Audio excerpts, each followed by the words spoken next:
घेऊन पुण्यातून खासदार अमोल कोल्हे आपली प्रतिक्रिया व्यक्त करताना म्हणतायत की माळशेज घाट बोरांडे परिसरात प्रस्तावित 1500 मेगावॉट क्षमतेचा पंप स्टोरेज जलविद्युत प्रकल्पावरून खासदार अमोल कोल्हे यांनी पुन्हा एकदा पाण्याचा मुद्दा उपस्थित केला।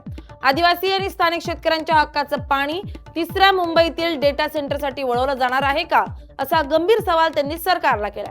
माळशेज घाट बोरांडे परिसरात 1500 मेगावॉटचा पंप स्टोरेज वीज प्रकल्प प्रस्तावित आहे। या प्रकल्पात वीज निर्मितीसाठी पाणी साठवून ते पुन्हा फिरवलं जाणार आहे। मात्र या प्रकल्पामुळे सह्याद्रीतील आदिवासी आणि स्थानिक शेतकऱ्यांच्या हक्काच्या पाण्यावर परिणाम होऊन ते पाणी तिसऱ्या मुंबईतील डेटा सेंटरच्या गरजांसाठी वळवलं जाणार आहे का, असा गंभीर संशय खासदार अमोल कोल्हे यांनी व्यक्त केला।